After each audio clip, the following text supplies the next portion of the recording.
I hate that you accuse me of having scare tactics or that you got that, because I don't want to contribute to that. But I also want to tell you this. You don't get to tell people how they feel, because here's the truth. If you don't like what's going on now, you get an opportunity to vote in 4 more years. Not everybody who is experiencing this has that opportunity. Hi, and welcome back to my channel.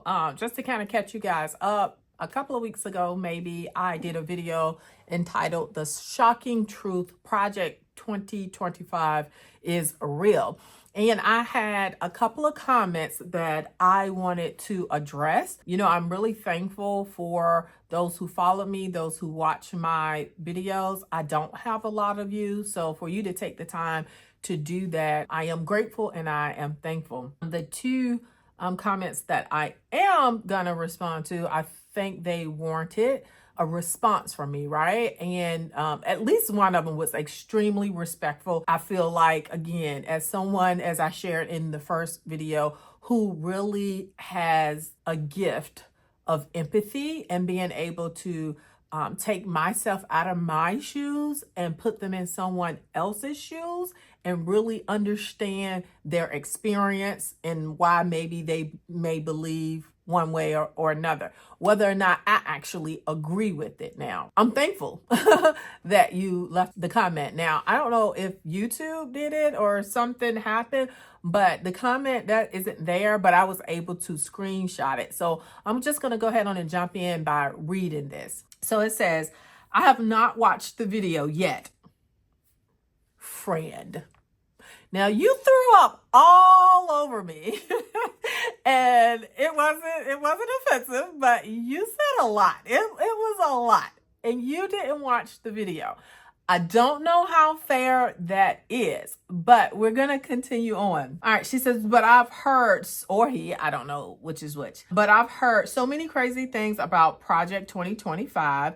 It's a public document that anyone can read, and from what I can tell, none of the crazy things I've heard are in it. I've been told that it calls for the banning of books and the monitoring of pregnancy and concentration camps. None of that is in the document." Friend, I can say I did not read the document.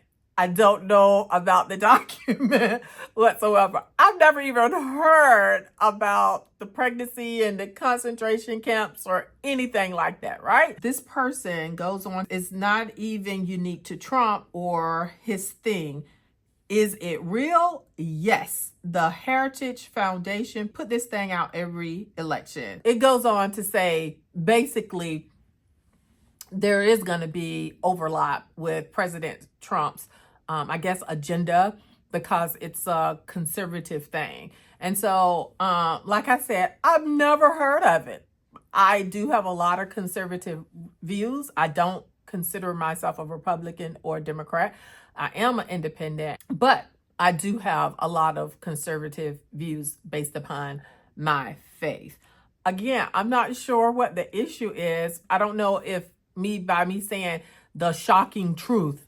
And for me, it was shocking. So if you go back and look at the very first video I made on this, you know, I was very much like, I've never heard of this. I'm not sure what it is. But here's my stance on alternative education. We agree. So I'm not sure where all of this came from, especially when you didn't listen to the video, but we're going to continue. And I messed it up a little bit, but I'm going to pick up here. If you are progressive, liberal, and want a larger federal government, then you won't like it. I would rather have that conversation. What should be the role of the federal government and regulations than the one we are having based on fear?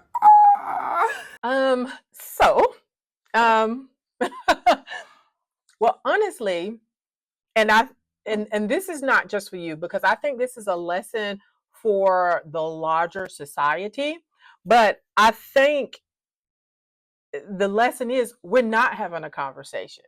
You didn't listen to the video. Everything you wrote was based on everything, your experience, whatever you have heard all these other people say, we weren't having a conversation. We're having a more of a social media conversation now because I actually read what you said. And now I'm coming back giving you feedback. You didn't give me that luxury. You didn't watch the video, but you had a whole bunch of say based on your prior experience, right? I think that's the biggest thing in our society right now, period, that people aren't having conversations, that everyone has their opinions about things, but we're really not talking to each other.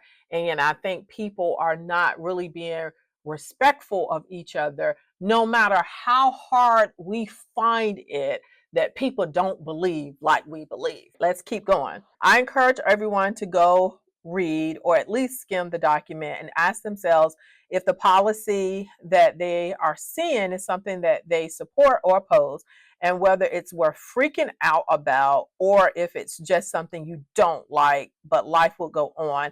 And in 4 years, you will cast your vote differently. Maybe that's not what you were going to cover in this video.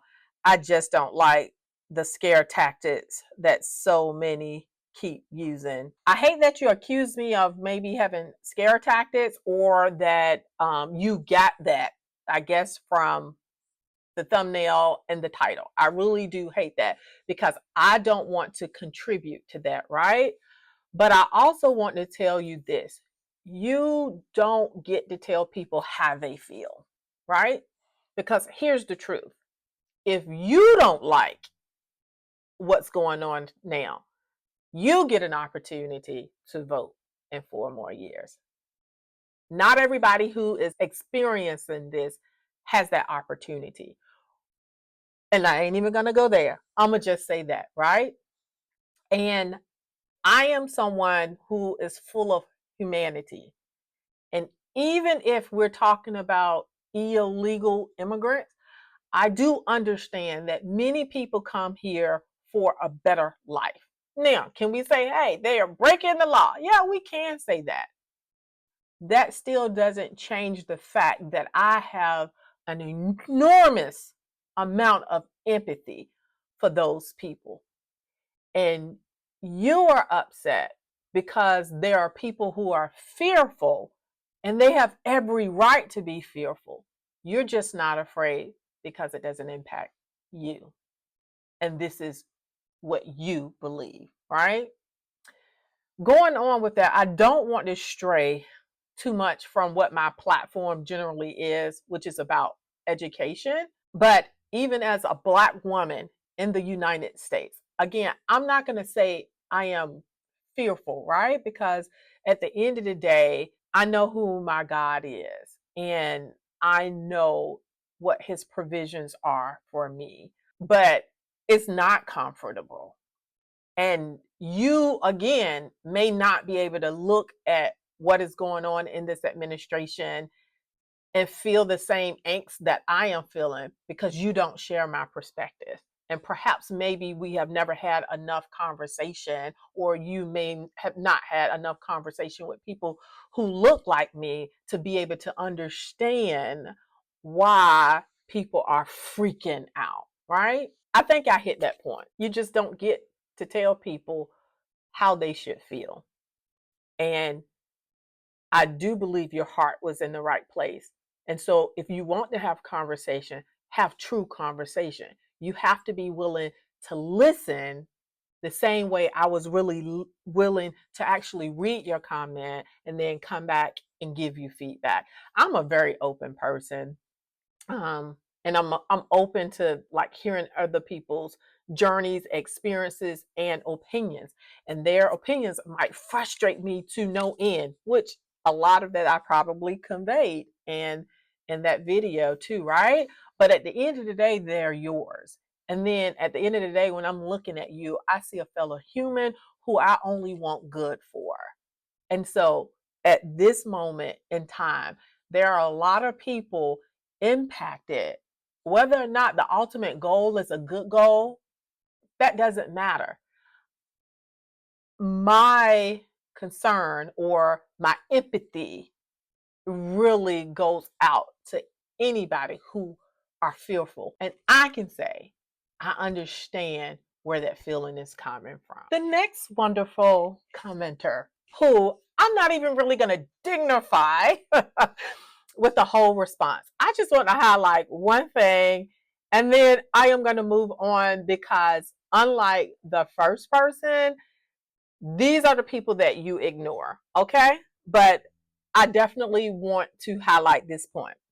This person says, I'm confused. This project you talk about will actually make the education system that you are desiring to have a more realistic outcome. Mic drop, if I had one. I think here lies the problem. Just because I feel something should happen or shouldn't be a certain way doesn't mean I don't care about how it happens. Understand this. I will stand 10 toes deep about alternative education, particularly for people who learn differently. I'm not feeling bad about that.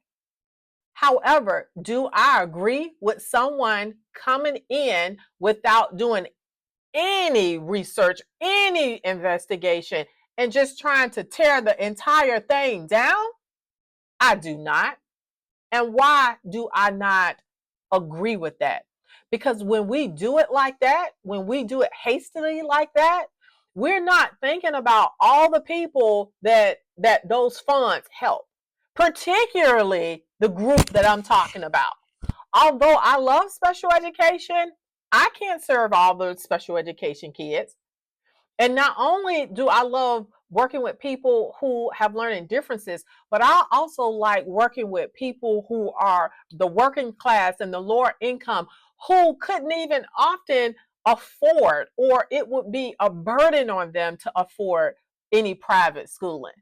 And when you talk about gutting the education department, you talk about leaving crap behind for poor kids who cannot maneuver like the upper middle class and people with money. Again, I tell you, no, sir, or ma'am, whoever you are, this does not make me happy, because it matters how we do it. It matters who we hurt. And why would I be happy that the same population that I am working for also gets destroyed because of this? Okay, so now let me get off of my horse. I had a little righteous indignation going on right there. But yeah, I think that's the thing. Like, what I'm seeing online is really this polarized opposites. We have one group here, one group there. And I am down the middle, girl. And that might be a punk position to take. and but I am. Again, yes, does something need to be done with the Department of Education? Yes. But no, it does not need to be destroyed.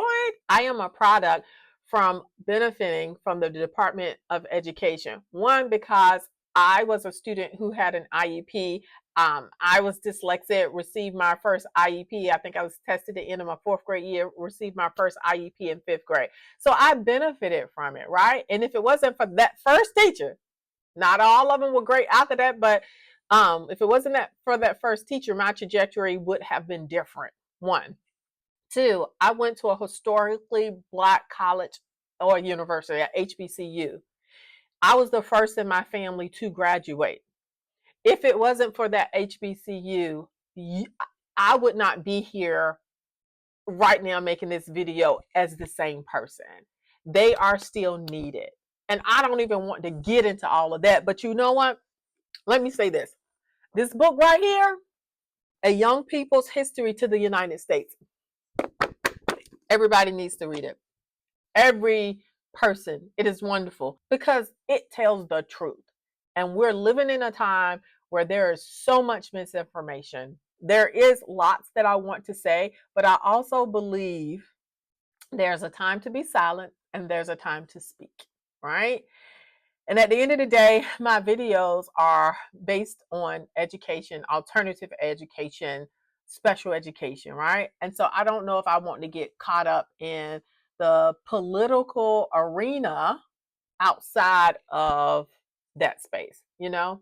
But I do have lots of, I guess, concerns and opinions about the political state that we're in.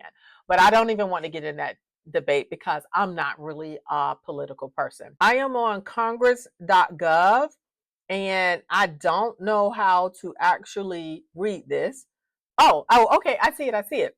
All right. So I am on congress.gov and there has been a bill, HR 899, to terminate, not gut it, to terminate the Department of Education. And I know people have been saying, well, certain things are going to be moved here, moved there. So again, I just hate when people hate other people's feelings about stuff when those things are true. Let people have their feelings. Please let people have their feelings. You can either sit with me in those feelings or you can just choose to stay silent. I think that's kind of, because I can't tell you how many posts I've passed up and not opened my mouth. Why? Because there is a time to speak and there's a time to be silent. And just because something makes us mad, we don't always have to comment on it. And if we want to add to a greater conversation, then we have to make sure we're actually conversating. And that takes listening to one another and then having dialogue.